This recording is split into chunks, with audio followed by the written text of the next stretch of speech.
Perkenalkan, kami adalah mahasiswa dan mahasiswi FKIP UHAMKA Program Studi PGSD semester 5. Saat ini kami sedang melaksanakan kegiatan PLP 1. PLP 1 merupakan observasi lingkungan dan sekolah. Tim kami beranggotakan 5 orang. Selamat menyaksikan. Perkenalkan, nama saya Novita Sari dengan NIM 1901025330. Program studi saya yaitu PGSD, Pendidikan Guru Sekolah Dasar, Fakultas Keguruan dan Ilmu Pendidikan. Pertama-tama saya akan menjelaskan PLP. Apa sih itu PLP?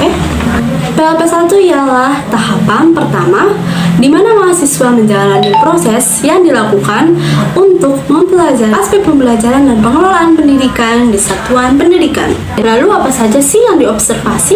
Yang diobservasi ialah kultur atau budaya di sekolah, struktur organisasi dan tata kelola di sekolah, peraturan dan tata tertib, kegiatan seremonial formal di sekolah, kegiatan kurikuler, korikuler, dan ekstrakurikuler. Lalu yang terakhir, pembiasaan dan kebiasaan positif di sekolah. Dalam kesempatan kali ini, saya dan kelompok saya yaitu Perkenalkan, nama saya Tiara Fadia Haya. Perkenalkan, nama saya Salsabila. Perkenalkan, nama saya Novita Sari. Saya Muhammad Dafarisyanto. Saya, Nugraha Al-Kahfi. Ya, sekarang kita sudah sampai di SDN Jati Makmur 2. Kita di sini akan melakukan observasi lingkungan sekolah, di mana observasi lingkungan sekolah ini adalah kegiatan PLP 1 untuk mahasiswa UHAMKA.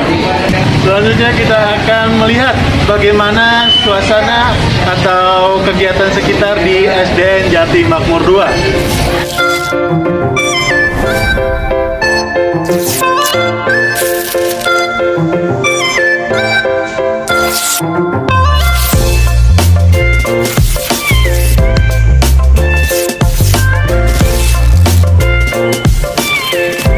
SDN Jati Makmur 2 berlokasi di Jalan Jati Rahayu, Kelurahan Jati Makmur, Kecamatan Pondok.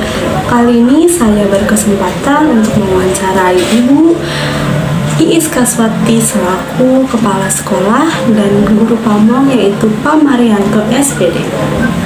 Berikut cuplikannya. Saat ini kita berada di ruangan Kepala Sekolah SDN Jati Makmur 2, yaitu Ibu Iis Kaswati SPD. Berikut adalah cuplikan wawancaranya.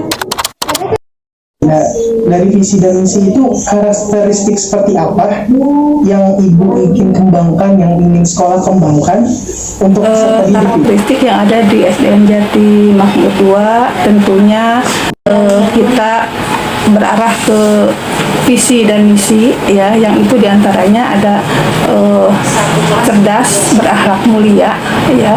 Tentunya untuk anak-anak berharap keluar dari sini menjadi anak-anak yang cerdas, kemudian berakhlak mulia ya. Saat Ibu menjabat ke sekolah ini ya, itu Ibu langsung merambah struktur organisasi atau apa langkah yang Ibu lakukan terkait struktur dan organisasi sekolah? Kalau itu tidak terlalu banyak ya, tidak terlalu banyak merubah karena Ibu melihat dulu yang sudah ada dulu. Mungkin kedepannya kalau misalnya perlu dirubah nanti akan mengadakan perubahan. Sementara itu melihat perkembangannya dan alhamdulillah, Ibu alhamdulillah di sini begitu masuk melihat kelasnya sedikit agak kumuh, adakan pengecetan gitu ya, kemudian kamar mandinya kurang rapi, Ibu rapihkan. Jadi sedikit banyak dari visi dan misi itu juga dikembangkan gitu ya. Apa saja peraturan dan tata tertib sekolah yang ada di sekolah ini, Bu, untuk warga sekolah selama pandemi ini? Apakah peraturan dibuatnya dengan aspek adat budaya sekitar atau dibuat oleh pusat? Mungkin peraturan hampir sama ya dari tiap-tiap sekolah ya, disiplin pakaian, disiplin waktu gitu kan gitu ya. Tentunya ditambahkan dengan aspek budaya yang ada di sekitar kita. kegiatan seremonial formalitas sekolah, Ibu. Dalam kegiatan seremonial formalitas, apa saja yang sekolah ini lakukan? Apakah ada perbedaan di saat pandemi atau daring itu, Bu?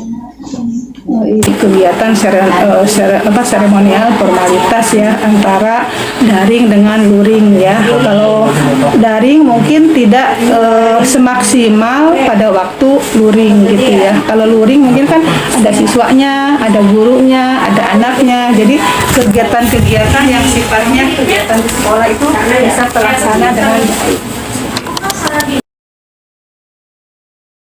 Selama ini apa ada kegiatan kurikuler, ekstrakurikuler, dan kokurikuler? Lalu jika ada, apa saja kegiatannya di masa pandemi ini? Sebelum pandemi semuanya ada ya, baik ekstrakurikuler, kokurikuler maupun kurikuler ya. Tetapi di masa pandemi ini untuk kurikuler pembelajaran ya PJJ yang pembelajaran jarak jauh, ekstrakurikuler sementara ini vakum ya, karena tidak boleh bertatap muka. Selama ini apa saja yang dilakukan sekolah dalam mengembangkan dan mempraktikkan kegiatan positif di sekolah, baik untuk peserta didik maupun untuk tenaga pendidikan atau warga sekolah? Pembiasaan atau kegiatan positif adalah tadi contoh disiplin waktu ya, disiplin waktu masuk tidak boleh terlambat seperti itu ya, dan juga untuk tenaga pendidiknya tadi disiplin waktu untuk disiplin pakaiannya, terus etikanya gitu ya. Kegiatan observasi kali ini kami akan mewawancarai Pak Marianto SPD selaku guru pamong. Berikut cuplikannya. Tetap kita laksanakan. Jadi itu memang sedikit kita laksanakan. Bila anak itu ada kendala, kita laksanakan secara online. Itu memang setiap hari jam kerja itu kita laksanakan, karena kita masuk sekolah itu jam 7 dulu, baik itu pelajaran guru kelas maupun guru bidang studi. Nah itu dilaksanakan sesuai dengan jadwal yang ada. Penilaian banyak cara yang kita lakukan, mengerjakan atau tidak mengerjakan tugas untuk diberikan nilai. Entah hasil itu baik atau tidak, itu nggak jadi masalah, karena setiap anak belajar itu pasti belum bisa. Jadi kita anggap yang penting anak itu mau mengerjakan, dan itu yang kita berikan nilai. Penilaian itu bukan hanya satu aspek, dia itu bisa mengerjakan atau tidak, bukan hanya itu, tapi juga tulisan harus kita perhatikan, dan juga cara kerja dia. Sebetulnya banyak kendala atau hambatan, baik itu secara luring maupun daring, itu banyak kendalanya. Di antaranya yang saya dapatkan itu banyak anak katanya tuh nggak ada kuota, tidak bisa mengikuti dengan alasan seperti itu, dan kenyataannya juga seperti itu. Kita suruh dia untuk mendekati teman yang mempunyai HP untuk belajar, jadi dia belajar bersama. Sebetulnya motivasi kepada anak itu banyak. Kita kasih gambaran, misalnya contoh kita kelas 6. Kamu kan sekarang sudah kelas 6, harus mengerjakan tugas yang selalu diberikan oleh Bapak dan Ibu. Oleh karenanya, setiap pekerjaan yang diberikan oleh Bapak Ibu, kamu kerjakan. Jadi, dia tuh akan merasa, karena dia mempunyai cita-cita ke depan masuk SMP misalnya, pasti dia bisa, nggak bisa itu pasti dikerjakan tugas itu. Udah pasti, karena dia punya cita-cita, itu masa depan dia. Kita juga sebagai guru harus memberikan support yang terbaik.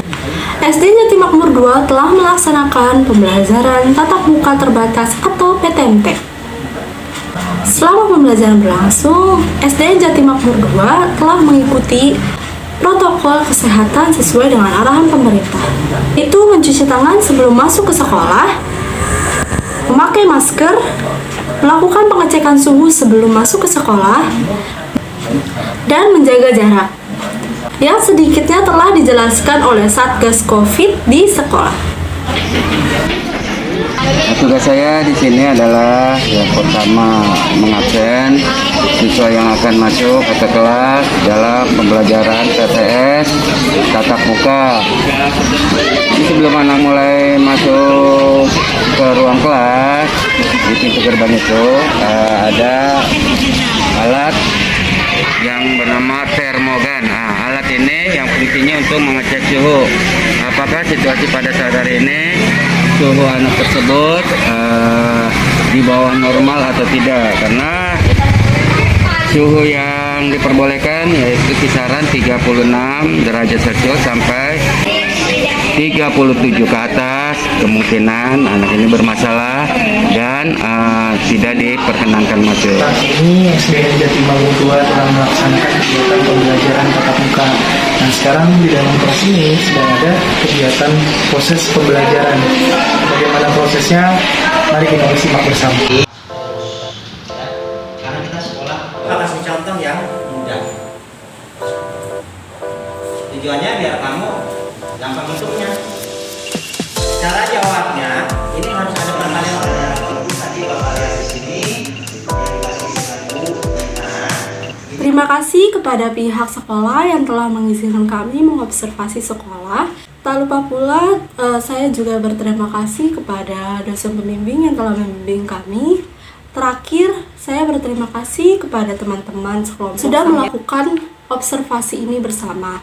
Tanpa kalian, saya tidak bisa melakukan ini sendiri. Sekian kegiatan PLP 1 di SDN Jatimbangun 2. Semoga bermanfaat.